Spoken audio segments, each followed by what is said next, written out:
Et les restaurateurs, grand oubliés du confinement, bien entendu, Philippe Etchebest, chef étoilé du restaurant le 4e mur à Bordeaux, est avec nous ce matin. Bonjour Philippe.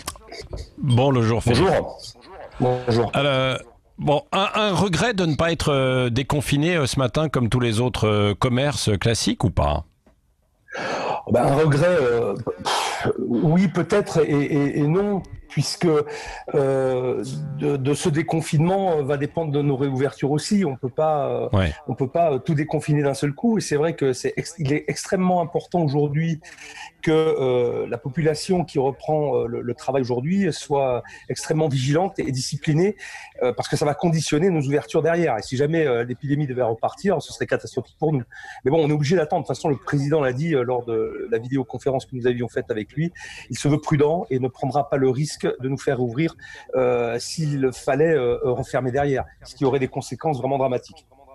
Oui. Alors en attendant, bien sûr, évidemment. En attendant, alors comme tous vos collègues, vous prenez vos précautions pour quand vous pourrez rouvrir, qu'il y ait cette distance entre les tables, etc.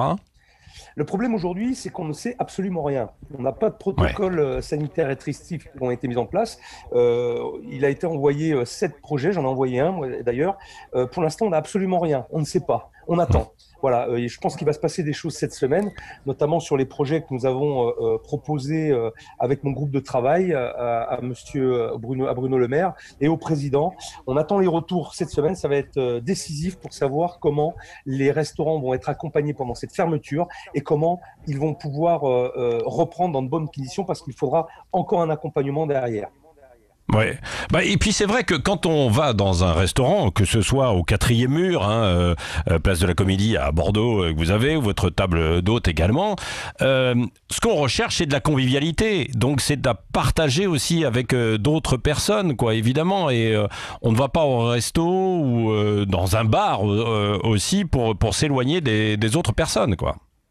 Il est vrai que le rapport va changer. Nous sommes des établissements qui accueillons un public justement pour cette convivialité, ce partage, cette proximité aussi. Les gens ont besoin de ça. Ce sont des lieux conviviaux où il y a un lien social extrêmement important. Et ça, je pense que ça fait peur à tout le monde et peut-être même aux clients qui n'auront peut-être pas envie de venir. Je l'avais déjà dit, mais dans des restaurants ou des établissements qui ressemblent à des EHPAD. Mais malheureusement, si on n'a pas le choix et si c'est le seul moyen pour protéger et à la fois nos salariés et aussi nos clients, nous devrons le faire. Le problème aujourd'hui, c'est que nous ne savons même pas combien de temps ça va durer. Oui. Bon, donc il faut attendre une quinzaine de jours.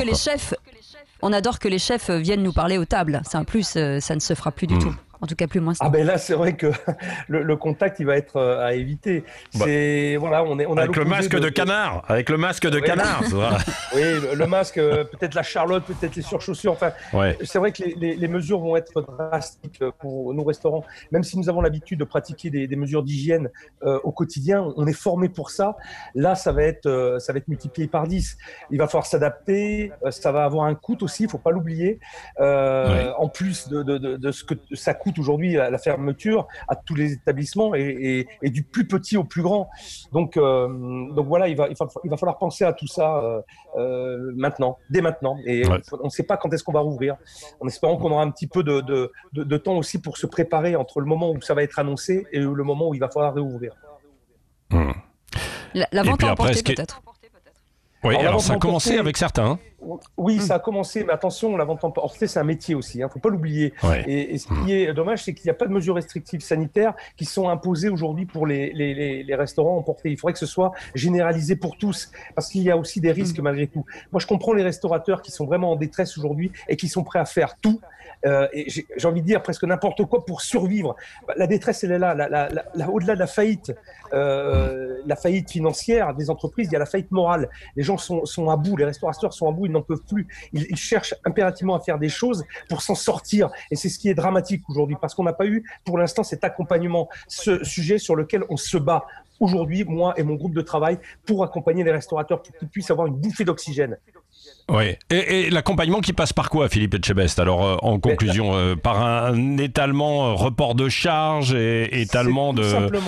c'est tout simplement, et c'est mon combat avec mes collègues, de se servir des assurances comme collecteurs et distributeurs, puisque l'outil existe déjà, avec des apports, des aides financières, et à la fois de l'État, mais aussi des assurances. C'est ce qu'on attend aujourd'hui, un geste des assurances, et bien sûr une participation qui serait propre aux restaurateurs, avec un moyen de surprime pour payer justement ces aides financières. Donc, on est prêt, nous, à partager ces aides financières, mais il faut que les assurances et l'État aussi abondent dans ces fonds. Et c'est nécessaire et vital. Sans quoi, je l'ai déjà dit, plus de 40% d'établissements vont fermer. Et c'est une réalité. Et ça, on ne veut pas le voir. En masse quand ce sera réouvert.